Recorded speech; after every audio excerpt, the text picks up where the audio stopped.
Hey there, everyone. It's me, Mrs. D. I am here with an update for you. This specific update is going to focus on what I've been doing for Outschool the last week or so. Now, I signed up for Outschool in August of 2021. So I was on the platform for almost a full year before I started actually actively trying to teach.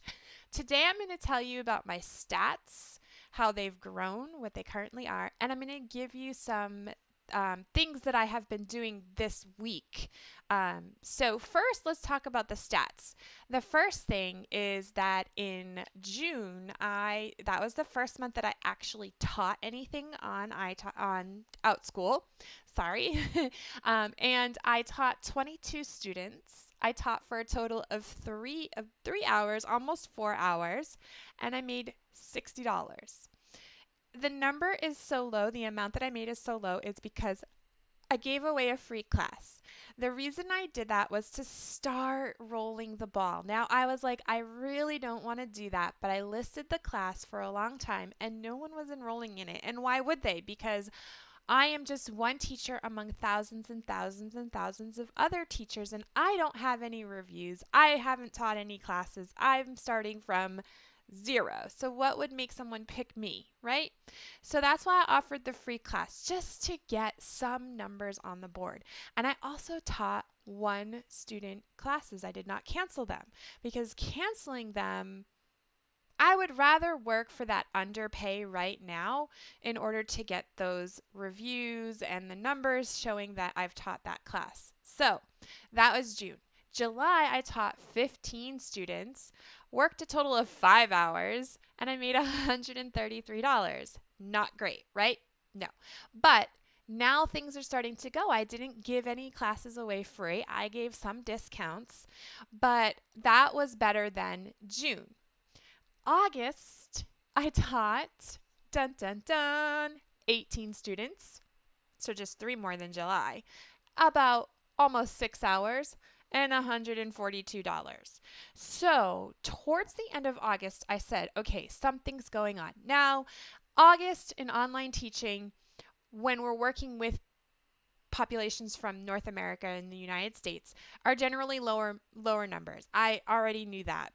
They're higher for some of the Asian countries because that's one of their big vacation months, but they're lower in the United States because students have either gone back to school, like my kids went back to school at the beginning of August, so we have been adjusting to that, and sports start up and everything else, and they're preparing to go. So a lot of people are on vacation for the last time, or they're doing all their school shopping and supplies and stuff like that. So that's the other problem with September, with August. They're preparing for September, going back to school in September. So I am not really surprised that August wasn't that great for me, especially as a newer teacher on the platform. But I stopped and I thought, okay, this is not going where nearly the way that I want it to. What more can I do? So here is what I have been doing mostly this past week. Okay, mostly this past week, I have posted more YouTube videos and promoted those. Why? Just to get my name out there, right? I have created a lot of new classes and listed them. And I did that because I'm looking for what people are interested in. Are they interested in social studies escape rooms? Are they interested in ELA classes? Are they interested in one-time write a paragraph, boot camps? I've got all of these different things on there so to see what they're really interested in, and then I'll use that information to plan better in the coming months. I joined Facebook groups. So I was really only in like one or two Outschool groups, and one of the major ones was the discount group. And I'm not going to make a lot of money if I keep offering discounts. So I said there's got to be more than this. And I went and I searched and I joined Facebook groups for teen groups, middle school groups, parents and teacher connect groups, advertise your Outschool and YouTube page. I joined a group that had that. And I'm posting in them, not just promoting my class, but asking questions, giving answers, sharing information, doing whatever I can to become part of the Outschool community. Does it take time? Yes, it does. Gotta do it, right? We're starting a business. Starting a business takes a lot of time and a lot of heart. Okay, and so then I also created my own business page and my own Outschool corner page, like group.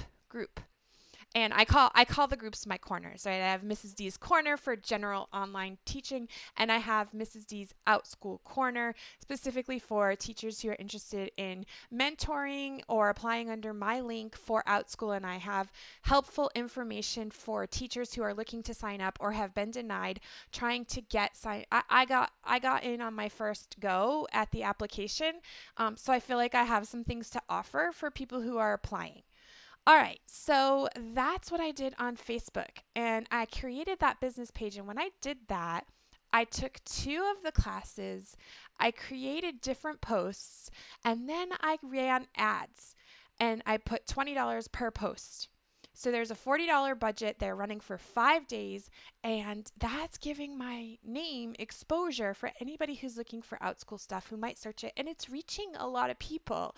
And since then, I have had an increase in enrollments. I don't know if they're correlated or not. There's really no way to kind of track that, but there's, hand in hand, you got to advertise for a business.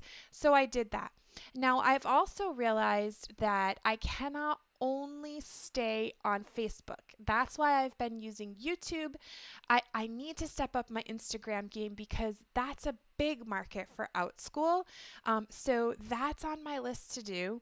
And I'm also looking at posting, class sample pages and stuff like that on Pinterest to try to get my name out there for Pinterest as well, because Pinterest you can target businesses on there. A lot of people go to Pinterest, and the thing about Pinterest is people actually buy from there when they go on Pinterest. A lot of times they're looking to buy. Yes, there's people who use it for free resources, but there's other users that specifically will purchase, and it reaches the crowd that has the kids that we want to enroll in our class. So those are some of the things, and I'm trying to look at securing my future when I have this baby, and that was one of the ideas with the teacher mentoring and referral group. That way that once I have a baby and I can't teach as much or at all, I can continue to mentor and help teachers. Now, what do my stats look like for September? Today is September 3rd, and in September, at this point, from today on, I have 14 individual students. There are 4 students that are enrolled in an ELA continuous class, and I did not count them 4 times there's just 4 of them that are enrolled, and then there are 10 students in individual classes. Some of them have more than one student, but most of them are one learner, and I will not cancel those one learner classes because those are going to help me in the long run. It's better to work for that little bit of pay to get that star review and to get that class taught and maybe have that student come back for another class, okay? So keep that in mind too. I know it's tempting because we're not making the money that we want to, but in the long run, we have to look to the future, right? Okay, so September looks really great. I already have 1 enrollment for October. How did I do that?